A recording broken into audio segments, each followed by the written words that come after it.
성경 요한계시록 13장 1절부터 10절까지만 읽습니다. 13장, 14장, 15장 쭉 연결되는데 13장 10절까지만 1절부터 13장 1절부터 10절까지 같이 읽습니다. 내가 보니 바다에서 한 짐승이 나오는데 뿔이 10이요 머리가 7이라. 그 뿔에는 10 왕관이 있고 그 머리들에는 신성모독하는 이름들이 있더라. 내가 본 짐승은 표범과 비슷하고 그 발은 곰의 발 같고 그 입은 사자의 입 같은데 용이 자기의 능력과 보좌와 큰 권세를 그에게 주었더라. 그 머리 하나가 상하여 죽게 된 것 같더니 그 죽게 되었던 상처가 나음에 온 땅이 놀랍게 여겨 짐승을 따르고 용이 짐승에게 권세를 주므로 용에게 경배하며 짐승에게 경배하여 이르되 누가 이 짐승과 같으냐 누가 능히 이와 더불어 싸우리요 하더라. 또 짐승이 과장되고 신성모독을 말하는 입을 받고 또 42달 동안 일할 권세를 받으니라. 짐승이 입을 벌려 하나님을 향하여 비방하되 그의 이름과 그의 장막 곧 하늘에 사는 자들을 비방하더라.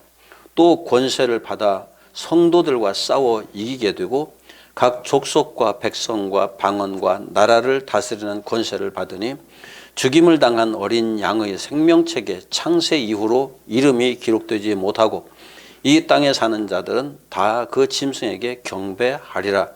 누구든지 귀가 있거든 들을지어다.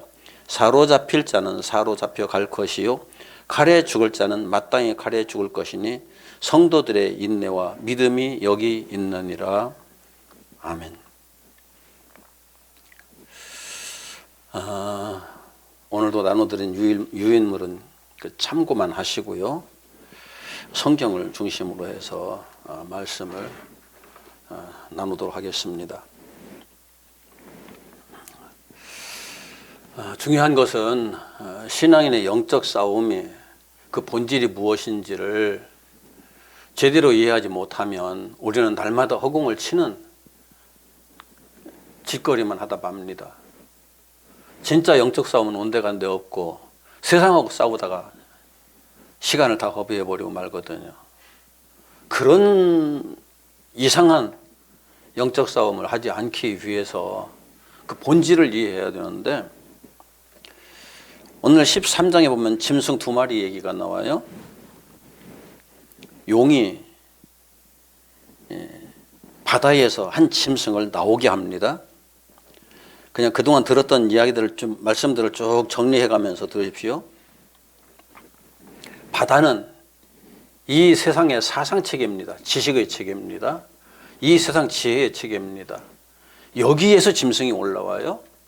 그러니까 여기 짐승이라고 하는 것은 그냥 어떤 한 존재이긴 한데 그 존재를 짐승에다 비유해서 연결시킨 겁니다.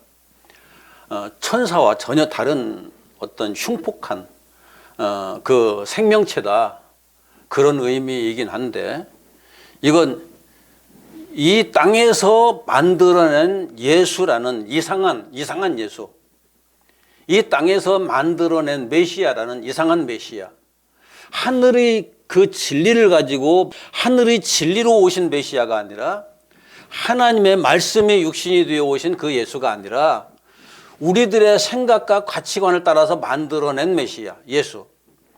그런 걸 의미하는 겁니다. 그런데 뿔이 10이고 머리가 7이라고 했습니다. 뿔이 10이라는 것은 대단한 권세가 있다. 머리가 10이다. 대단한 지혜가 있다. 지식이 있다. 그런 의미입니다. 머리가 많이 모이면은 더 뛰어난 지식이 나오잖아요. 지혜가 나오잖아요. 뿔이 10이다. 누가 감당하겠어요? 그 뿔 가지고 덤벼드는데 그런 특징이 있다는 것을 의미하고요. 그 머리에는 신성모독하는 이름들이 있더라. 우리가 듣기에는 하나님의 사람이 듣기에는 신성모독이지만 이 땅의 인본주의 가치체계를 가지고 있는 사람들은 신성모독이 아니라 당연한 이론과 논리로 들리는 겁니다. 그것이 맞다라고 이해되는 겁니다. 그것이 그 어린 양과 대비되는 사나운 짐승들로 표현되고 있어요. 그냥 짐승 한 마리인데 표범과 비슷하고 곰발 같고 사자의 입 같고 이런 형태로 어떤 가장 사나운 짐승, 어떠면은 그냥 뭐라 그럴까요? 우리가 생각하기에 그 6월절 어린 양과는 거리가 먼 그런 모습들로 소개되고 있는데, 한번 생각해 보세요. 우리들이 내가 만약 위기 상황을 만났을 때 어린 양 한 마리가 음매하고 오고 있어요. 그 양을 의지할 수 있을까요?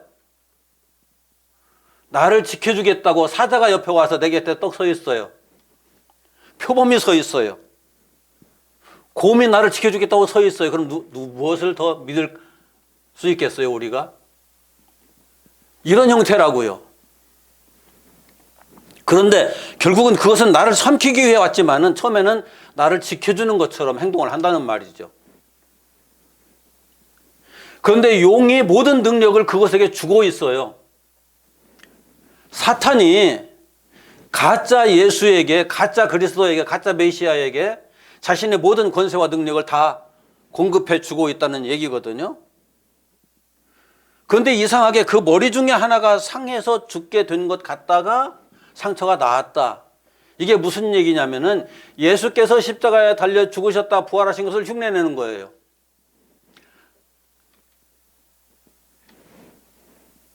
그러니까 죽을 것 같다가 살아났으니까 사람들이 얼마나 신기하게 느끼겠어요? 놀랍게 보겠어요? 많은 사람들이 와, 대단한 존재야 라고 따를 수밖에 없는 거죠. 용이 그 짐승에게 모든 사람들을 동원하다가 경배하라. 그런데 그 짐승이 과장되고 신성모독을 바라는 입을 받고 42달 동안 일할 권세를 받았다.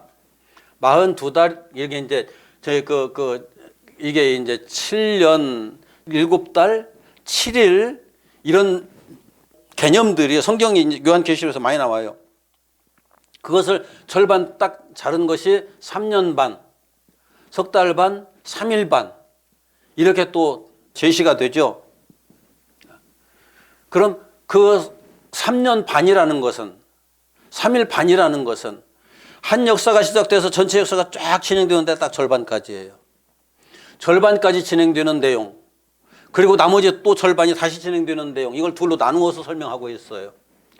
이게 또 무엇을 흉내내고 있느냐면은 예수님께서 이 땅에 오셔서 우리를 구원 역사를 시작하시는데 우리에게 율법을 진행시키시면서 그 율법의 역사가 딱 절반, 우리의 구원 역사의 절반으로 나타나거든요. 그 다음에 그 율법을 지난 다음에 율법이 나를 정죄해서 나를 십자가에 못 박는구나. 그때부터 내가 십자가에 못 박는 역사가 진행되면서 완전히 거듭나기까지의 과정이 또 절반으로 우리들에게 제시되거든요. 그래서 예수께서도 3년 반, 3년 반, 7년 아니면 그 3일 반, 3일 반, 7일 이런 형태로 율법을 통해서 말씀을 통해서 우리들에게 구원의 역사를 진행하신다고요. 그런데 이걸 사탄도 똑같이 흉내내는 거죠. 또 다른 형태로. 그렇기 때문에 우리가 이 진리에 대한 정확한 지식을 가지고 있지 않으면은 어떤 일을 사탄이 하는 건지 성령이 하는 건지 구분을 하는 게 거의 불가능하게 되는 거예요. 그래서 호세아 선지자를 통해서 하나님께서 내 백성이 지식이 없어서 망한다고 탄식하셨지 내 백성이 믿음이 없어서 망한다고 말씀하신 게 아니에요. 지식이 없어서 망할까요? 믿음이 없어서 망할까요? 하나님을 아무리 우리가 굳건하게 믿는다고 할지라도 하나님에 대한 지식이 없으면 우리는 항상 불법을 행하게 돼 있어요. 그래서 불법을 행하는 자들아 내게서 떠나라는 주님의 말씀을 들을 수밖에 없는 상황으로 이끌려 갈 수밖에 없거든요. 이게 어린 양의 생명책에 기록되지 못한 모든 사람들은 이게 무슨 말이냐면은 아니 예수님께서 무슨 생명책을 가지고 다닌다고 이상한 말을 또 하는 사람들이 있는데 저와 여러분들이나 기록해 놓지 않으면 기억을 못해서 기록하는 게 필요하죠. 예수님이 기억을 못하실 일이 있나요? 하나님이 기억 못하실 일이 있나요? 그래서 책이 필요한가요? 자, 저와 여러분들이 하나님의 영상으로 온전히 거듭났을 때 그때 우리가 우리의 삶을 기억 못할 사람이 있을까요? 지금은 내가 기억 못하는 일들을 많이 했고 또 지금 하고 있는 일들도 내가 다 기억하지 못하는 것들이 있을 거예요. 그러나 하나님의 형상으로 온전히 거듭났을 때 그때는 기억 못하는 일이란 없겠죠. 어떤 것도. 책이 필요한 건 아니에요. 예수님이 기억하시느냐 기억하시지 못하시느냐. 내가 너희를 도무지 알지 못한다고 말씀하실 건가, 내가 너를 잘 안다고 말씀하실 건가, 그 차이뿐이에요. 예수님께서 기억하시고 있는 자는 결코 이 사탄의 유혹에 빠져들지 않는다. 그럼 예수님께서 기억하시는 자는 어떤 자일까요? 여러분들 기억 속에 아주 그냥 막 그 철판에다 새기듯이, 바위돌에다 새기듯이 확실하게 기억되고 있는 것들은 어떤 일인가요? 그건 두 가지겠죠. 한 가지는 너무너무 기뻤던 일, 한 가지는 너무너무 고통스러웠던 일. 그건 일평생 살아도 결코 잊혀지지 않을 거예요. 주님과 동행하면서 살았던, 주님과 모든 것을 내가 시작해서 내 삶에 끝나는 그 순간까지 쭉 동행하면서 살았던 그 삶 속에서 참 생명의 역사가 진행되고 있던 그 일들을 주님은 기억하고 계시고, 우리들도 마지막엔 그것을 다 기억하는 거죠. 그런 사람들은 결코 이 주님의 구원의 역사에서 배제되는 일은 없다는 거예요. 그렇기 때문에 주님과 동행하는 사람인가, 나 혼자 사는 사람인가, 나는 항상 우리는 이걸 생각해야 돼요. 나는 오늘 또 내 삶이 주님과 동행하는 삶으로 이어져 가고 있는 건지, 나 혼자 내가 하고 싶은 대로 살아가고 있는 사람으로 살아가고 있는 건지, 이 부분에 대해서 우리 자신을 항상 점검하지 않으면은 어느 순간에 나는 고아 같은 사람으로 발견될 수가 있거든요. 그런데 짐승이 한 마리가 아니라 또 한 마리 올라와요. 하나는 바다에서, 이 세상의 지식체계에서 올라오는, 사상체계에서 올라오는 그 짐승인데, 또 한 마리는 땅에서 올라와요. 인간들이 터전을 삼고 있는, 내 삶의 터전을 삼고 있는, 인간이 삶의 근본으로 삼고 있는 이 땅에서 올라와요. 땅이 없으면 우리는 살 수 없잖아요. 그러니까 이 땅의 정신체계, 사상체계 똑같은 얘기인데 그것을 땅이라고 또 하나를 표현한 건데, 여기서 두 마리라는 이유는 앞에서 우리가 11장에서 두 증인 봤잖아요. 증인이 두 증인이에요. 하나님께서는 하나님의 말씀을 두 증인이라는 개념으로 설명을 하셨어요. 죽이는 법과 살리는 법. 여기에서 똑같이 사탄이 흉내내는 것이 죽이는 법과 살리는 법을 흉내내가지고 두 짐승으로 제시하는 거예요. 놀랍지 않나요? 우리가 실질적으로 이런 영적인 분별력이 없으면은 지금 저 사람이 하는 말이 두 짐승의 얘기인지 두 증인의 얘기인지 분별 못해요. 목사라고 두 증인이 말씀만 전하는 줄 아세요? 아니에요. 목사에다가 박사에다가 뭐 별하별 어떤 직함을, 아니 명예를 다 가졌다 할지라도, 권력을 다 가졌다 할지라도, 명예와 권력을 더 많이 가진 사람일수록 짐승의 메시지를 전할 가능성이 더 많아요. 계시록에서 지금 계속 그걸 말하고 있는 거예요. 그런데 그 땅에서 올라온 짐승과 바다에서 올라온 짐승이 사람을, 자기들이 사용하고 싶은 자기들이 말을 이 땅에 전할 사람들을 세우는데 666이라는 숫자로 도장을 찍어가지고 세우는 거예요. 앞에서 하나님의 종들 세운다고 그랬죠. 그들에겐 어떤 도장 찍는다고 그랬어요? 144. 14만 4천 명 세운다고 그랬는데 14만 4천이라는 그 개념이 어디서 나오느냐면은 저 뒤에 가서 21장 17절. 다 못하더라도 차근차근 짚어 넘어갑시다. 21장 17절. 자, 새 예루살렘을 청량하는데, 새 예루살렘을 청량하니까 17절 시작. 그 성곽을 측량함에 144 규빗이니 사람의 측량 곧 천사의 측량이라. 144가 누구의 측량이요? 사람의 측량 곧 천사의 측량. 날개 달고 다니는 저 천사 그거 말고, 이것은 말씀을 전하는 메신저들의 그 말씀에 꼭 맞는 그런 사람이다, 그런 존재다 하는 것을 확인시켜 주는 거예요. 하나님의 말씀에 꼭 맞는, 하나님의 말씀에 꼭 맞다는 것은 무슨 얘기냐면, 그 앞에 읽어보면 나오는데, 이스라엘 12지파의 이름이 새 예루살렘의 문패로 붙여져 있고 12사도의 이름이 새 예루살렘의 기초석에 새겨져 있다. 그렇게 새 예루살렘을 소개하는데, 이게 무슨 얘기냐면은 새 예루살렘은 12사도가 전한 복음 위에 세워진 사람이라는 걸 말하는 거고, 그 사람은 하나님께서 내가 택한 백성이다라는 증거를 가진 사람이다, 그런 말이에요. 이런 사람들을 1000명을 세웠다. 고대 그 성경이 기록될 당시에 숫자 개념은 1000이라는 숫자를 넘어가지를 못했어요. 그게 전부 다였어요. 1000을 세워놓고 더 이상 세려고 그러면 다시 하나부터 헤아려야 했거든요. 그래서 1000, 또 1000, 또 1000.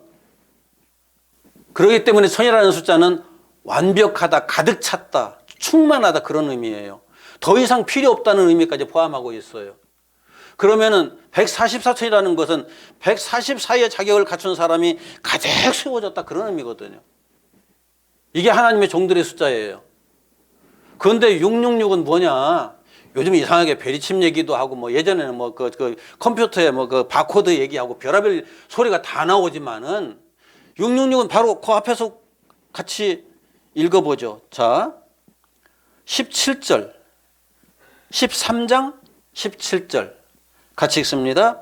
누구든지 이 표를 가진 자 외에는 매매를 못하게 하니 이 표는 곧 짐승의 이름이나 그 수의, 그 이름의 수라. 앞에는 사람의 수와 천사의 수라고 그랬잖아요. 이거는 짐승의 이름, 그 이름의 수. 그런데 짐승의 이름이나 그 이름의 수인데 그 뒤 봅시다. 18절 시작. 지혜가 여기 있으니 총명한 자는 그 짐승의 수를 세어보라. 그것은 사람의 수니 그 수는 666이니라. 다시 무슨 수라고요? 사람의 수. 이것도 짐승이 세워놓은 사람이에요.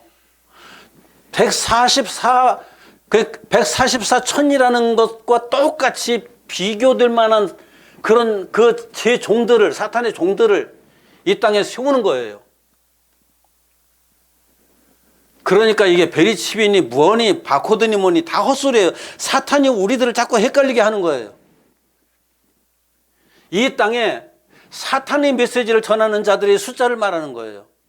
그런데 그 숫자, 어떤 서수나 이런 그 숫자를 말하는 것이 아니고,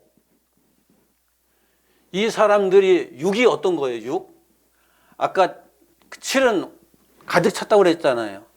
그럼 6이란 어떤 의미일까요? 하나님이 천지 창조를 며칠 동안 하셨어요? 6일 동안 하셨어요. 6일 동안. 6일 동안에 다 창조하시고 일곱째 날에 안식하시니라고 되어 있죠. 다 창조하신 후에 일곱째 안식으로 넘어가지 않으면은 이 창조된 것은 물거품이에요. 그냥 아무런 의미 없어요. 하나님 나라가 아니에요, 이건. 이게 6이 인간의 수를 말하거든요. 하나님의 수가 아니라. 그러니까 사탄도 가득 채우지는 못하고 7까지는 가지 못하고 6까지는 완성시키는 거예요. 가득 찼다는 말이에요. 이 세속적인 관점에서. 하나님은 7 안식의 세계까지 채우셨지만은 사탄은 안식까지는 못 가고 나름대로 할 수 있는 최선을 다해서 완성시킨다는 거죠. 그런 존재들이 이 땅에서 사탄의 종 역할을 하는 거예요. 그러면은 하나님의 진리를 알지 못하는 사람들이 이 땅의 사람들이 하는 말과 생각과 가치관을 가지고 열심히 말하는 그것하고 하나님의 사람들이 하늘의 가치관과 하늘의 생각과 하나님의 그 마음을 가지고 열심히 말하는 걸 들을 때예요. 누구 말이 귀에 쏙쏙 들어올까요? 우리 땅에 육체로 살고 있잖아요. 몸으로 살고 있잖아요. 세상에서 먹고 살아야 되잖아요. 세상 정치 보고 있잖아요. 세상 경제를 보고 있잖아요. 세상의 문화를 보고 있잖아요.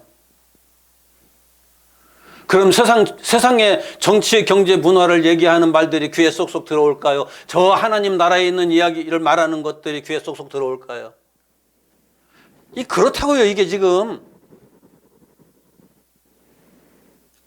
그래서 지혜 있는 자는 들으라고 말씀하시는 거예요. 이 지혜가 무슨 지혜예요? 성령의 지혜, 하나님의 지혜, 예수 그리스도의 지혜. 그래서 사탄의 종과 하나님의 종의 메시지를 누가 구분할 수 있느냐? 성령의 지혜가 그 속에 있는 사람만이 그걸 구분하는 거예요. 그렇지 못하면은 우리는 항상 세상의 메시지에 끌려가게 돼 있어요.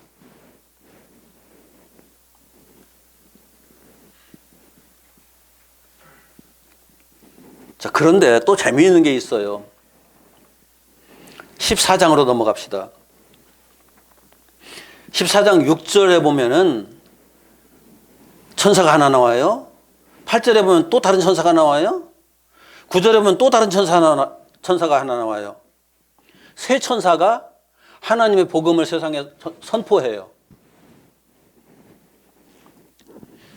여기는 천사로 이렇게 묘사되어 있지만 이 땅에 하나님의 말씀을 전하는 모든 종들을 이렇게 세 천사로 표현을 한 거예요. 그런데 이것이 16장 12절 봅시다.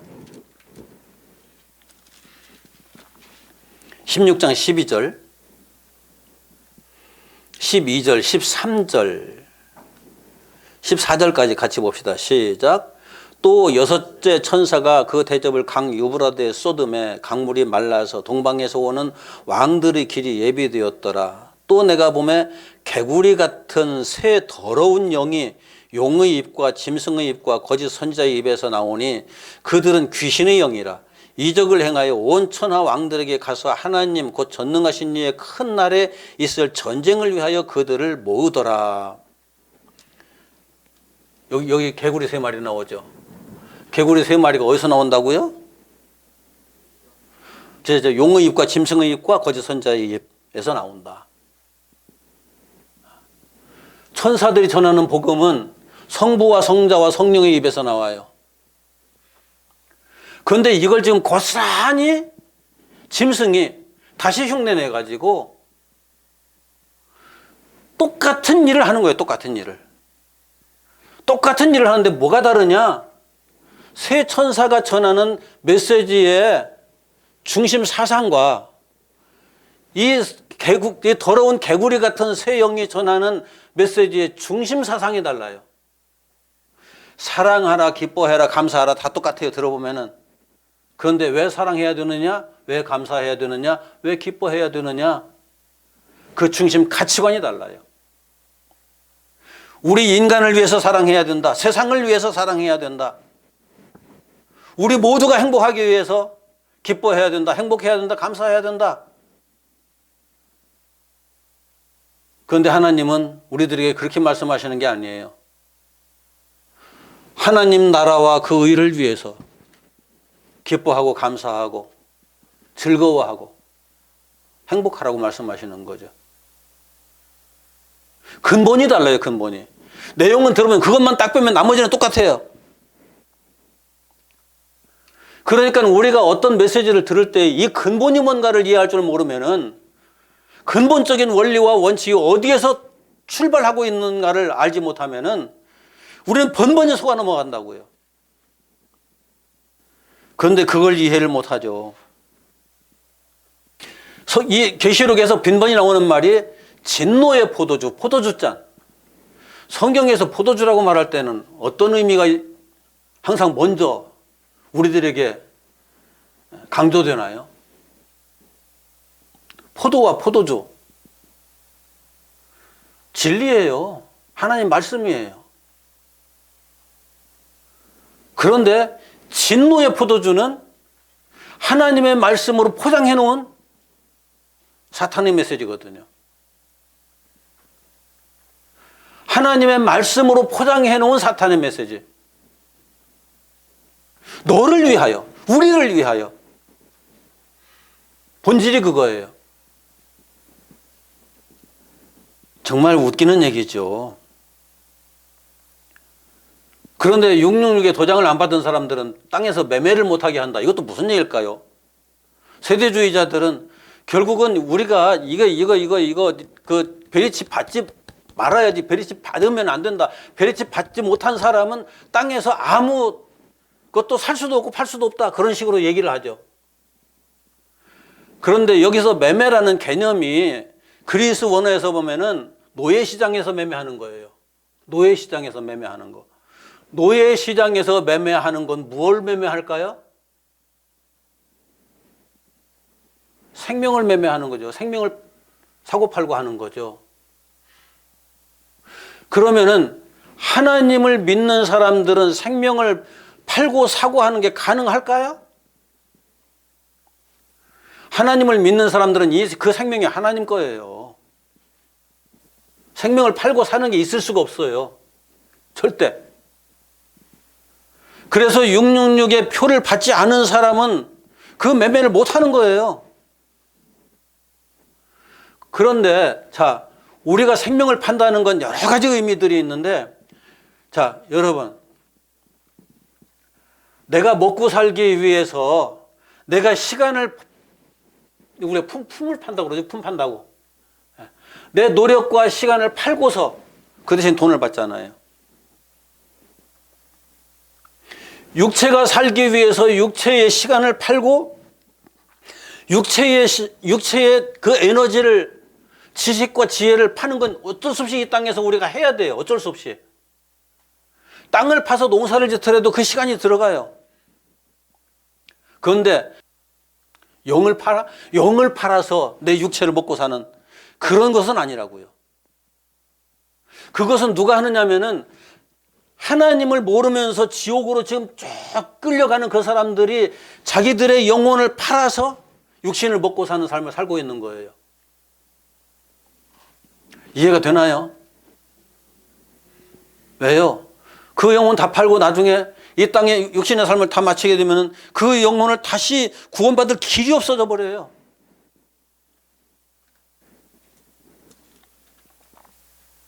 자, 그리고 또 14절과 그 20절까지 쭉 흐르는 내용 속에서 수확하는 게 두 번 나와요. 수확하는 게.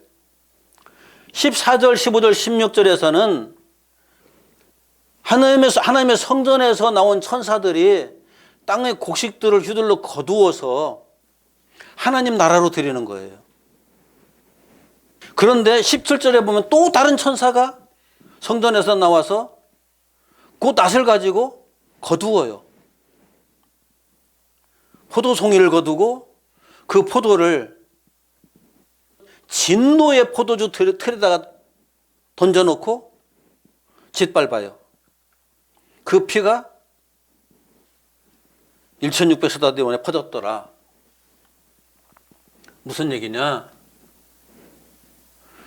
하나님의 백성 14절에서 16절까지는 하나님의 백성들의 영이에요. 그 영을 거두어서 하나님 나라로 드린다는 얘기고, 17절에서 20절까지는 하나님의 백성이 되지 못한 자들이 하나님의 진노에 이렇게 소멸되어 간다는 것을, 앞으로 뒤에 대접이 쏟아지면서 진행되는 역사 속에서 이와 같은 상황이 진행된다는 것을 우리들에게 지금 보여주고 있는 거예요. 이 땅에서 두 가지 추수가 이루어진다는 거죠. 신천지가 추수꾼 말도 안 되는 얘기예요. 추수는 천사가 한다고요. 하나님께서 하신다고요. 하나님께서 당신의 천사들을 동원해서. 그런데 이것은 영적인 거거든요. 이 땅에서 우리가 보고서 확인할 수 있는 건 아니에요.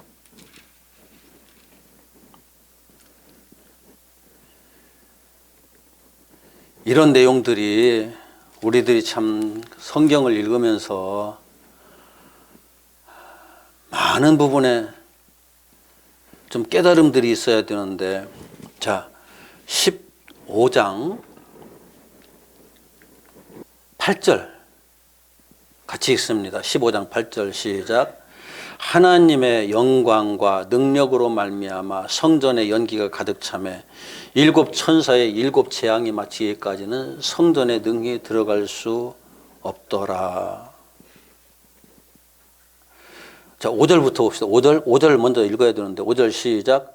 또 2일 후에 내가 보니 하늘에 증거 장막의 성전이 열리며 일곱 재앙을 가진 일곱 천사가 성전으로부터 나와 밝고 빛난 샘의 보옷을 입고 가슴에 금띠를 띠고 그 네 생물 중에 하나가 영원토록 살아계신 하나님의 진노를 가득히 담은 금 대접 일곱을 그 일곱 천사에게 주니 하나님의 영광과 능력으로 말미암아 성전의 연기가 가득 차매 일곱 천사의 일곱 재앙이 마치기까지는 성전에 능히 들어갈 자가 없더라.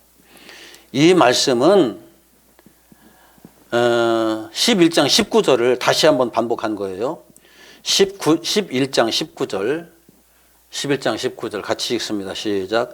이에 하늘에 있는 하나님의 성전이 열리니 성전 안에 하나님의 언약궤가 보이며 또 번개와 음성들과 우레와 지진과 큰 우박이 있더라. 자, 사도 바울이 갈라디아서 4장에서 아브라함에게 사라가 있고 하갈이 있어요. 사라를 통해서 이삭이 태어나고 하갈을 통해서 이스마엘이 태어나요. 그런데 아브라함에게서 하갈을 통해서 이스마엘이 먼저 태어나죠. 먼저 태어났을 때 하나님이 그건 내가 너에게 약속한 씨가 아니야. 내쫓아라고 말씀하셔요. 그리고 내 안에 사라를 통해서 내가 약속한 것을 이룰 거야. 그런데 사라가 생산 능력이 다 사라져버리고 아브라함도 생산 능력이 다 사라진 후에 하나님께서 또 다시 나타나셔가지고 명년 이맘때 내가 너에게 올 건데 그때 너에게 아들이 있으리라. 하나님 안 오셨고 이삭이 태어났죠. 이삭이 그렇게 하나님의 표상으로 태어난 거예요. 아브라함을 통해서. 그런데 아브라함의 그 믿음이 언제 하나님께서 인정하시냐면 그 믿음을 이삭을 번제단에다 올리면서 인정하셔요. 이게 바울이 그래서 하갈과 이스마엘은 시내산과 예루살렘 성전으로 연결되는 이 땅의 율법 세계에 속한 거다라고 표현하는 거고요. 사라와 그 아들은 이삭은 하늘의 예루살렘이라고 얘기해요. 왜? 그건 우리가 지은 게 아니니까 하나님께서 지으실 수밖에 없는 그런 것이니까. 하갈과 이스마엘은 우리가 할 수 있는 거고 사라에게서 이삭이 태어나는 건 하나님만 하시는 거고. 그런데 이 땅의 성전은 수많은 사람들이 들랑달랑 했어도 이 땅의 성전을 통해서 그 성전에 드나드는 사람들이 하나님의 비밀을 못 봤어요. 볼 수가 없었어요. 왜요? 이 땅의 율법 체계에만 사로잡혀가지고 하나님의 말씀에 문자와 문장에만 사로잡혀가지고 하나님께서 그 문자와 문장을 통해서 말씀하시고자 했던 하나님의 의도를 이해할 수가 없었던 거예요. 그것은 성령께서 그에게 오셔야만 가능했어요. 그래서 제자들도 예수님을 3년 6개월 따라다녔는데 예수님께서 하시는 말씀을 도무지 이해를 못했어요. 그런데 오순절 성령께서 그들에게 임하시고 놀라운 역사가 그 안에서 시작되면서 아, 주님께서 말씀하신 게 이거였구나라고 비로소 이해한 거죠. 이게 곧 하늘의 성전이 열렸다는 표현이에요. 땅의 성전에 있는 그 내용들은 우리가 육체의 눈으로 보고서 아무리 봐도 이해가 안 됐는데 그 성전의 본질적인 하나님께서 그 성전을 통해서 말씀하시고자 했던 그 비밀이 열리는 것은 성령을 통해서 하늘의 성전이 열려야만 가능했던 거죠. 하늘의 증거 장막이 열려야만 가능했던 거죠. 이 증거 장막이라는 개념도 재미있어요. 이게 법궤가 들어가 있는 장막이기 때문에 법막이라고도 하거든요. 법막은 참, 법이라는 말 자체가 이렇게 뭐가 들으면 뭐라고 그럴까요? 이게 답답한 느낌이 있거든요. 법대로 해. 얼마나 답답해요, 그거? 그런데 법대로가 아니라 증거 장막이에요. 증거 장막. 내가 다 했다라고 하나님께서 확인시켜 주는 거예요. 하나님의 궤를 증거궤라고 말하죠. 법궤를. 그래서 언약궤라고도 하지만 언약궤라는 것은 하나님의 약속이라는 거고, 증거궤라고 하는 건 하나님께서 내 약속을 이루었다라는 것을 증명하는 거거든요. 그런데 이것은 하늘의 성전이 열리지 않으면, 다른 말로 해서 성령께서 내 안에 들어와서 깨우쳐 주지 않으면은 도무지 확인할 수 없는 거예요. 지금 그래서 13장부터 14장, 15장까지의 이 내용은 하늘의 증거장막이 열려야만 이해될 수 있는 부분이기 때문에 이것을 11장 끝에서 이야기를 시작해 놓고 15장 끝에 가서 다시 한번 확인하는 거예요. 하나님의 말씀이 하나님의 마음을 소유하지 않으면 성령이 그 속에 들어와서 그 성령으로 그 마음을 채우지 않으면 그 사람은 여전히 세상 얘기하게 돼 있어요. 하나님 말씀 가지고, 성경 가지고 세상 얘기해요. 분명히 인식하세요. 성경을 펴놓고 세상 얘기하는 사람 하나님의 종 아니에요. 성경을 펴놓고 인본주의 가치관에 따른 이 인간의 얘기를 하는 사람, 사람의 이야기를 하는 사람 하나님의 종 아니에요. 하나님의 종은 성경을 펴놓고 하나님의 이야기를 해요. 예수 그리스도의 얘기를 해요. 성령께서 하시는 진정한 구원의 역사에 대한 이야기를 해요. 요한계시록은 처음부터 끝까지 하나님의 구원의 역사에 대한 내용입니다. 이것을 이해해야 그 다음에 대접의 역사가 진행되는 것들을 차근차근 다시 한번 새겨가면서 그게 그런 거구나 하는 걸 이해할 수 있는 거죠. 꼭 한 가지, 오늘 다른 건 몰라도 하나님의 말씀을 들을 때 가치관이 다른 이야기를 하는 사람은 하나님의 종이 아니다. 가치관이 이 세상 가치관, 물리적인 가치관, 이 세상 경제, 문화, 정치 이런 것에 매몰되어 있어가지고 그런 얘기만 하고 있는 사람 절대 하나님의 종일 수가 없어요. 하나님의 종은 하나님의 말씀을 해요. 하나님의 이야기를 해요. 하나님의 관심은 오직 한 가지. 저와 여러분들이 하나님 나라에 들어올 수 있는가 없는가, 그것뿐이에요. 오늘 이 말씀 속에서 나는 지금 하나님 나라에 관심이 많은 사람이냐, 이 땅에 관심이 많은 사람이냐, 이걸 마음속에 좀 이렇게 어느 정도 정리하고 새기고 내 모든 관심이 하나님 나라와 하나님께 집중될 수 있도록 그렇게 됐으면 좋겠습니다. 기도합시다.